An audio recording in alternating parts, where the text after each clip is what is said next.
några som stolt kallar sig konstaktivister med feministgruppen Guerrilla Girls. I över 30 år har de stått på barrikaderna i kampen för jämställdhet i konstvärlden. I skydd av gorillamasker har de uppmärksammat diskriminering och korruption hos kulturens makthavare. Please welcome the Guerrilla Girls, everybody. In 1985, 7 women artists who are visual artists were very upset about the lack of women artists in big museums. You know, there is this idea that the arts are very liberal, that the arts are very left-wing, that they are an all-inclusive group because we're artists.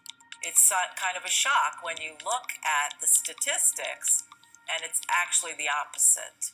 So a bunch of visual artists got together and said we need to highlight the fact that women aren't in galleries and museums, and the Guerrilla Girls were born. They started by creating visual works that highlighted the statistics. And we feel that there is underrepresentation of women and minorities. They put these posters all over Soho, New York City, in the dead of night, and the posters started to get attention. They were humorous. They said things like the people have to get naked to get into the Met Museum. So people started to wonder, who are these Guerrilla Girls? At the first press conference, one Guerrilla Girl said, go out and get some gorilla disguises. We can't show our faces, because the whole point of the Guerrilla Girls was to shed light on the issue of sexism and discrimination. So they took the names of dead women artists, and when they wanted to conceal their real identities in public. So this particular Guerrilla Girl was a bad speller. So instead of getting gorilla disguises, she got gorilla masks. So that's how the Guerrilla Girls were born. Under mitten av 90-talet hade allt fler kvinnliga konstnärer sökt sig till Guerrilla Girls. Samtidigt var många av gruppens ursprungliga medlemmar utbrända. De behövde en ny inriktning, nytt syre och hittade just det i Donna Cass, en ung skådespelerska med en brinnande vilja att förändra konstvärlden.